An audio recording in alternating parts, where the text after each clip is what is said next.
everyone. Yeah, it's gonna take a minute, huh? So I'm Matt Gutman. I'm Chief National Correspondent for ABC News. And I've had the privilege of watching this show. I don't know if any of you have seen the whole run. Obviously not all of it is this hard-hitting and emotional. The first couple episodes are marked by joy and laughter and surprise and some romance and a little bit of nookie, here and there, which is good. And this is a series that seems to be more relevant now than ever, even though it's happened 80 years ago, essentially, right? This is about truth. This is about real heroism, real courage, which is not being the person who's supposed to go out and be the hero. It's about the unlikely person who faces danger at the most inopportune times and with the highest stakes, and does it valiantly and goes back and does it again and again, despite knowing the dangers. And obviously it's a different look at the Holocaust, something that so many of us have become so familiar with over many, many years. But I was talking with Bel backstage, and to our knowledge, there aren't many series, any series or movies that have been done about the Holocaust in which feature a woman.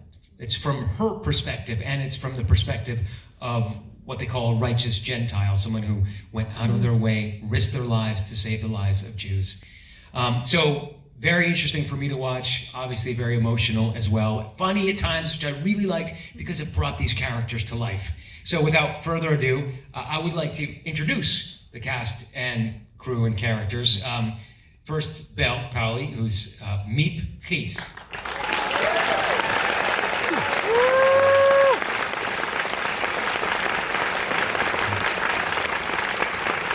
Billie Boulet, who's Anne Frank.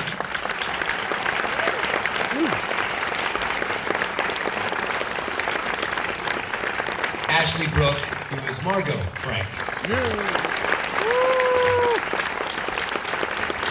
by the way, lives about 10 minutes from where I grew up in New Jersey. Ariel Marx, composer.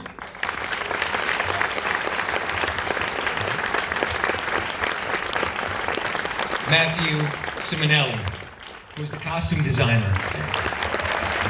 Wow. And Este, Haim, who is the executive music producer. And knows how to make an entrance.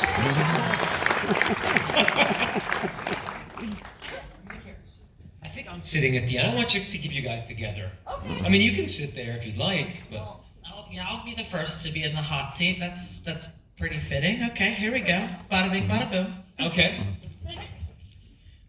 How about that score, or the music at the end?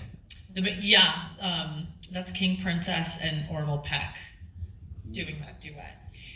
And you tried something different here, right? This is bringing contemporary life to music that's from the era. Yeah, that was kind of the brief with this whole project, was bringing kind of a modern spin to, a story that takes place in the 40s. And I personally grew up listening to this music with my Bubby Blanche on her Victrola in Palm Springs, California. Shout out Bubby Blanche. So I was already jazzed, pun intended, about doing, taking this music and updating it. But I knew that when I was going to be producing these songs, I didn't want to do like a 4 on the floor boogie woogie bugle boy. That was not what I set out to do. Could be fun for another project. I'd like a disco version of an Andrew Sisters song. But I wanted to, keep it classy and really let the vocals shine. So I chose artists that had really, really strong vocal abilities and could handle the material. And I'm really proud of the way it turned out. And it's marked by the end of every episode being quite distinct from the Yes. So we did the King Princess and Orville Peck song. There's also a song, I'll Be Seeing You by Moses Sumney. We had Kamasi Washington. We had Angel Olsen. It was like, I curated like my dream dinner party guest list. And I was lucky enough that everyone that I asked to do a song said yes. The power of Haim, you know what I mean? Haim. Apparently. Speaking of Haim, which is life, as we all know, Haim. Yes, Haim. I want to start, I'm going to go to the other end. Okay, circle back. So We're going to I'm gonna memento circle back. it. And I should ask everybody here, I mean, this is so unique, right? And why is it important, Bel, to tell Miep's story? Oh, so many things. Firstly, I don't think there has been a Holocaust or World War II drama told from the point of view of a woman. For me, I've always shied away from World War II dramas because I feel like they're always about men in the trenches, which, you know, has been a very important story to tell, but I think it's been told a lot of times before. And I do also think that it's incredibly important to keep telling stories about the Holocaust because I'm a Jew and I'm a strong believer that there are less and less Holocaust survivors alive. We need to keep the stories alive so people don't forget. But in addition to that, it's important to tell these stories in a new way. And what we're trying to do here is make people connect to this story on a human level. Like, we know the overarching facts. We know about 6 million Jews. We've seen the shows about the concentration camps. And what this is Miep is such a good way in to make people actually relate to this part of history and not think about it in this kind of dusty, sepia-toned way, but actually relate it to, you think about the parallels with the world today. You know, the Franks were refugees in Amsterdam. They've been kicked out of Germany because they couldn't be there. We're living through the biggest refugee crisis the world has ever seen. Anti-Semitism is on the rise. There's a ground war in Ukraine. So there are many ways that this story is important to tell now. And I think Miep is an incredibly contemporary, vibrant, vivacious, cool way into that. What an incredible scene, speaking truth to power, going into the office of the Nazi and basically trying to barter and bribe your way for the freedom of your friends, something that could have gotten her killed. Yeah, and by the way, that set, we shot it in Prague. We shot most of the show in Prague, and the Gestapo headquarters that you see in episode, I can't remember if it's episode 7 or 8, sorry, it's all blurred into one. But that was the actual Gestapo headquarters in the Czech Republic. Yeah. Wow. It was mad. Yeah. Mad. Yeah. Billie? Yeah. When did you first hear of this story? About Miep's story or Yeah. Emma's story? Miep's story. And tell me, yeah, go ahead. Well, okay, so during my drama process, I did learn about Miep from my own research, which now looking back to it was terrible research. God, I thought she was a really old landlady. Yeah. I think a lot of us growing up had that Thanks. perception. It was so wrong, beyond wrong. So when I actually learnt about Miep's story was during the audition process. So I did more research, obviously, on her because it's from her perspective. And that's when I learnt about it. I mean, she's incredible. She was 23 when she hit the Frank family. And, I mean, not many 23-year-olds can say that they've done something so life-changing. And for me, that was kind of eye-opening because it just shows that at any age you can do what you want to do. Like, you don't have to wait for a specific moment thinking, okay, now I'm old enough. Like, no. If you want to do something, you have to genuinely set your mind to it and achieve it the way that you want to do it. Doesn't matter your age, doesn't matter your life experience. That can be your life experience, to do that.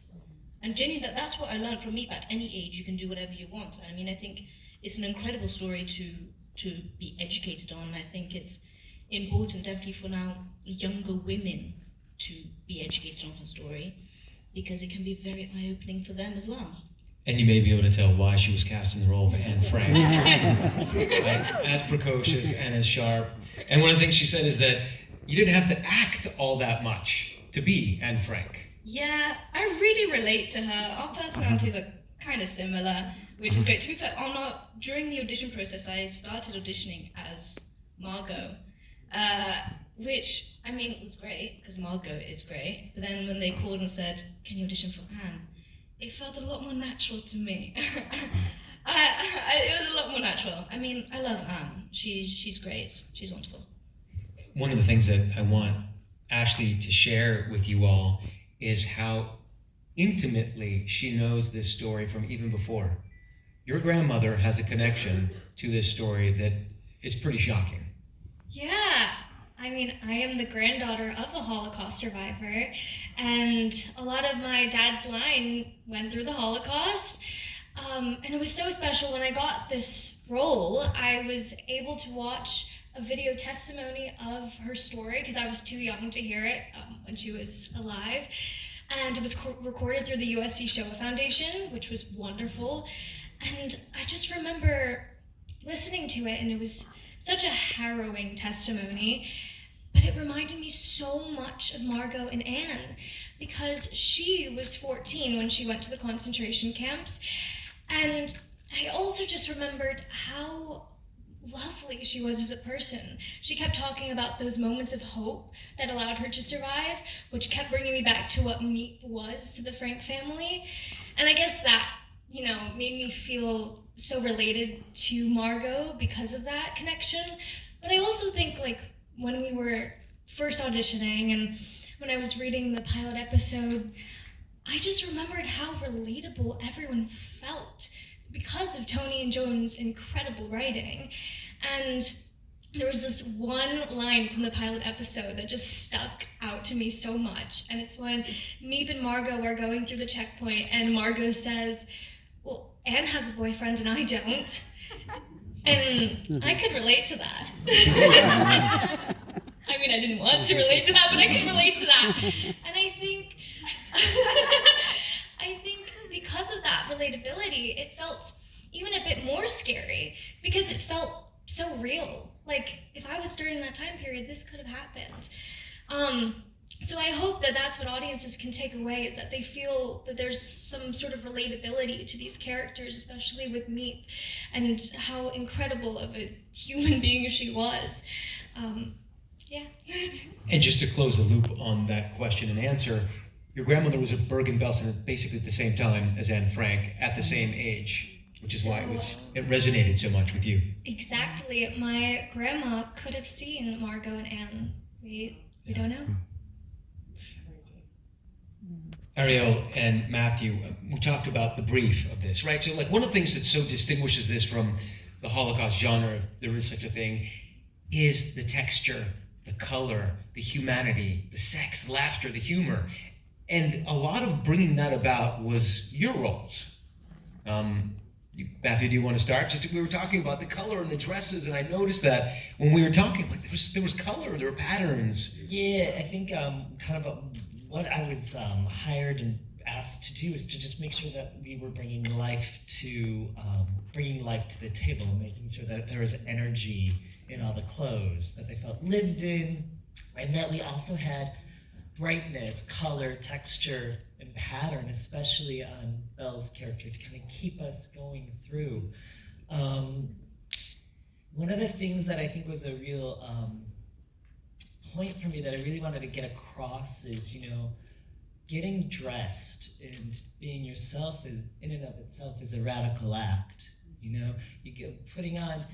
Being dignified and walking out that door and having to buy groceries and just doing what you need to do to get through your day, and this dignified. I just wanted to make sure that the audience knew that these people were getting dressed, doing their best, but not caving to what all these other people wanted them to be. Getting dressed is an act of defiance. Yeah, I think it's an act of defiance. I think it's a radical act.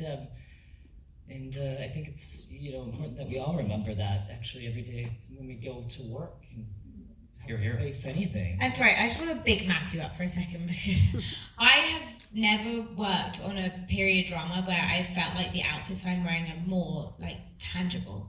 Often when I work on a period drama, you feel this weird distance because you're wearing these weird old clothes from the 1940s and you're wearing a corset or a tie collar or something, but wearing the way that Matthew styled clothes felt so real and like you were saying lived in and so tangible, and that was the kind of overarching aim for the entire show, and he completely nailed it. Like, he's so talented.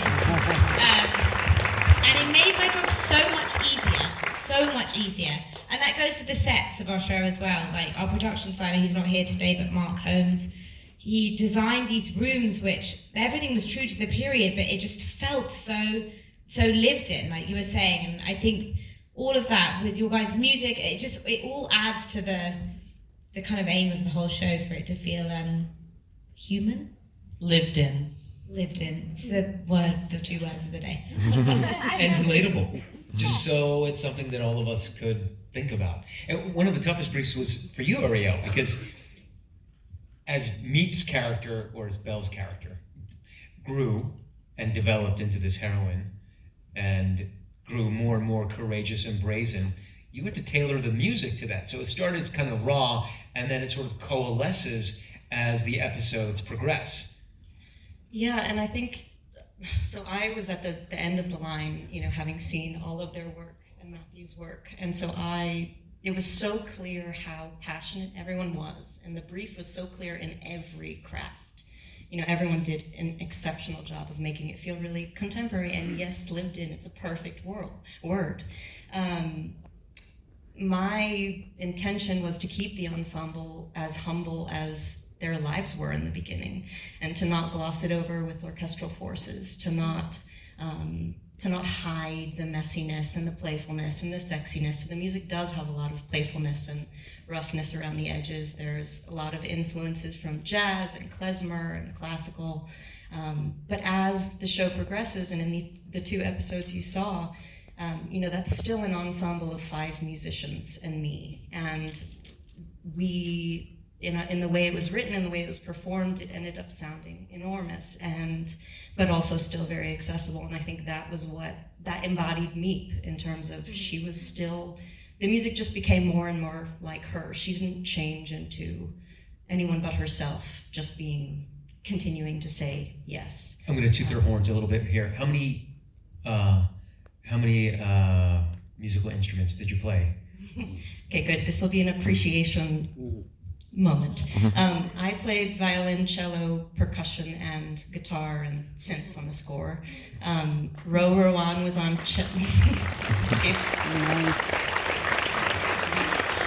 an amazing cellist, Ro Rowan, who I'm sure some of you have worked with. Violinist Jordan Martone, clarinetist, incredible, Josh Plotner, trumpeter, Jonah Levy, music editor, Joni Diener, I know she's out there.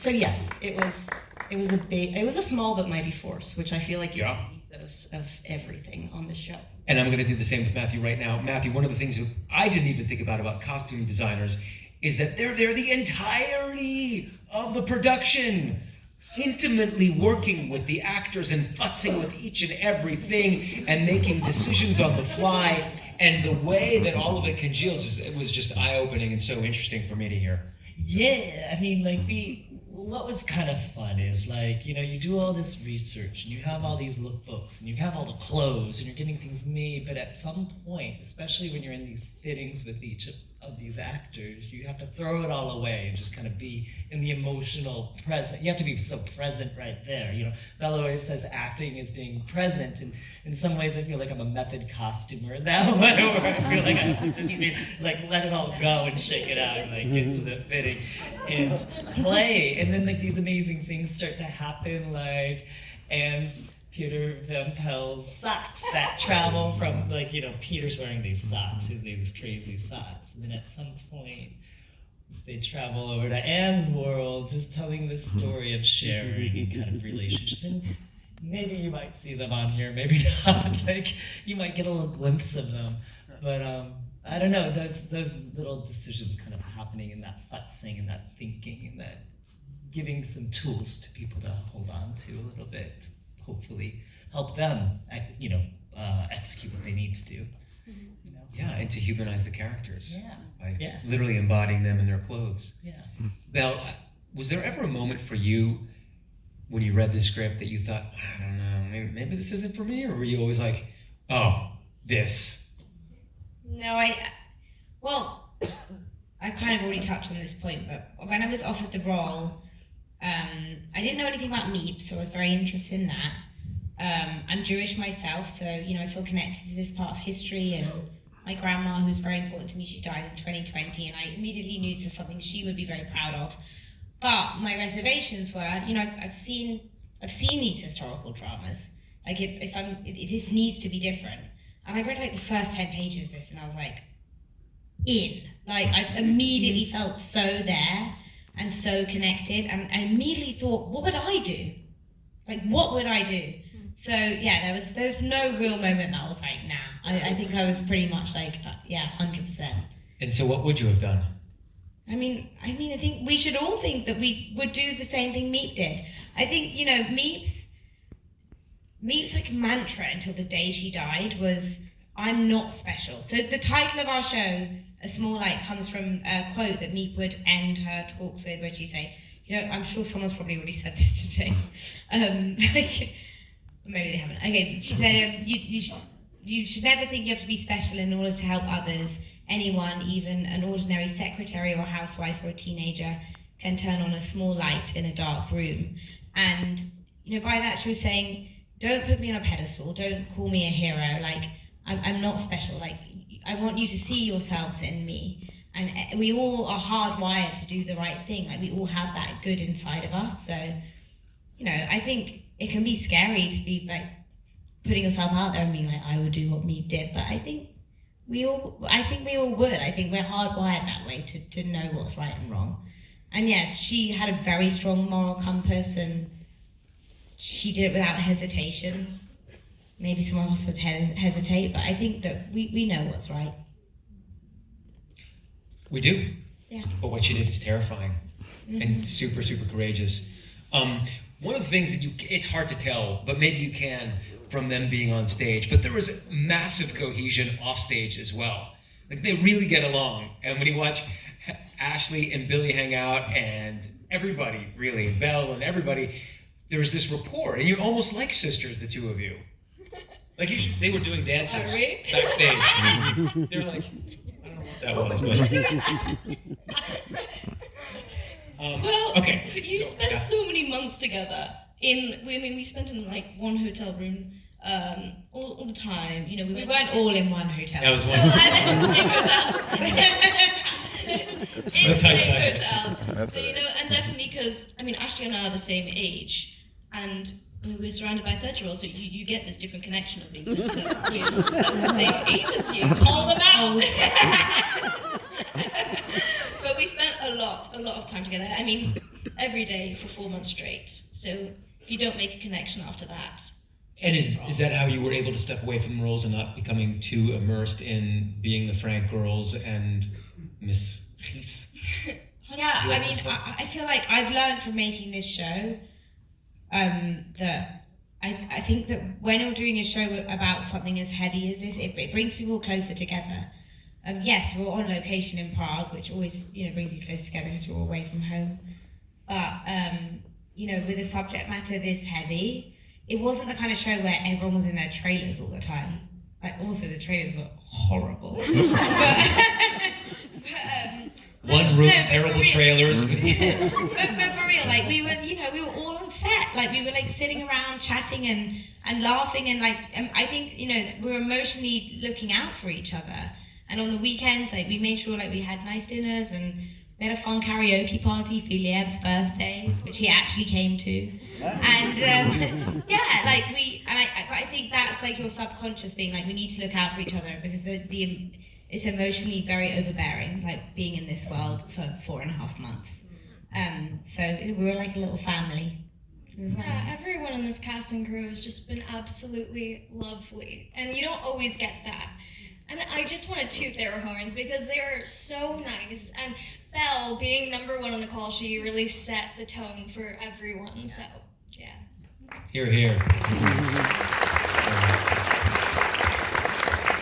Well, on that beautiful note, I think we're going to have to call it. But I wanted to thank everybody here. Please give them a round of applause.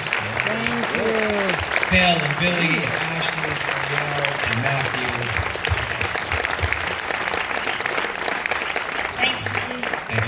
Thank you, guys. Thank you, guys.